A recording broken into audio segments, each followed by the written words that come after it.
self-acceptance and self-improvement are two things that we hear a lot about today. And the two ideas kind of seem like they're in conflict. And I used to get very confused and didn't seem to think that they were compatible with one another.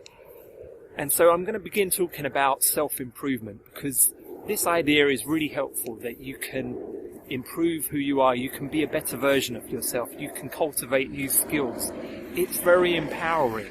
And at the same time, I see a lot of people getting caught up in self-criticism and getting confused with that being somehow helping them improve, that there's some kind of value in this, that being harsh on yourself is necessary, and then if you were to somehow be accepting, then you just fall by the wayside, you'd never get anything done, and you wouldn't improve. And this is how I used to be. So I'm going to talk about, in the past, I was very shy when it came to social situations. I'd never be the person to approach other people and start or initiate a conversation. And if I did, and if it didn't go exactly the way I thought it should in my head, or if it didn't go as well as I perceived other people to be in those kind of situations, I'd be very judgmental about myself afterwards. I'd be extremely negative, going, oh my God, like, why can't I be better at this? Oh, this person, they're so comfortable talking to strangers. That's just not me. And comparing it to some like idealized fantasy world. And that is a great recipe for being miserable.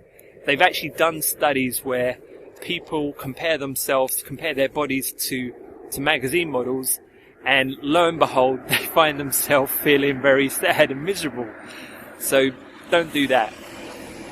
In that particular scenario though, if I had some critique about what I was doing, and the critique about what I was doing at the time, rather than a criticism, was in my head, I was very externally validated. I was very needy and wanting external acceptance from people, and it was creating a hell of a lot of pressure for me to be kind of perfect, or to live up to some kind of expectation, or for other people to react in a certain way. And that was very unhelpful. When I understood that my well-being wasn't dependent on external validation, that shifted things, and I found it a lot easier to be more communicative, to be more comfortable in those kind of situations. To give you a more tangible example, I'm going to talk about photography, because I do street photography. And if I was very critical of my photography, I could look at all the shots I've taken and say, oh my God, look, I've taken 50 shots, only one of them's good. And there's too much going on in the background, and the shot's really overexposed, and I'm never going to be as good as this person or that person, and, you know, what's wrong with me? And, oh my God, I might as well just give up. It's not a very empowering way of thinking about things. It's not a very motivational way, and it's creating suffering, literally creating suffering. That sounds like a bit dramatic, but this is literally how we create suffering, with a non-acceptance of the way things are. And at the same time, the thing I used to get confused about was, to be self-accepting would, in my mind, in those days, be delusional or be defeatist, because, yeah, actually, I do want to be different. I do want to get better, and just saying, oh, okay, this is where I'm at.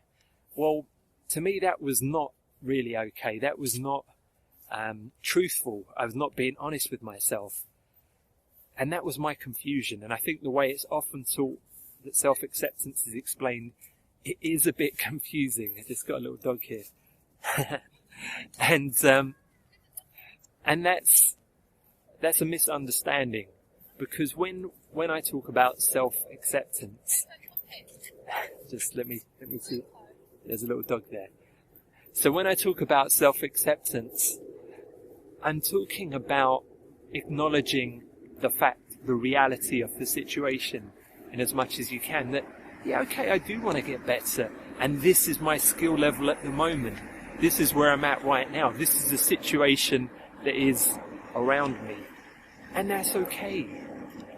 Even if it isn't how I would choose it to be, or would want it to be, that's okay. I'm not creating this internal tension or friction with the way things are and the way I want them to be. Because that's just a fantasy in my head that's creating unnecessary suffering.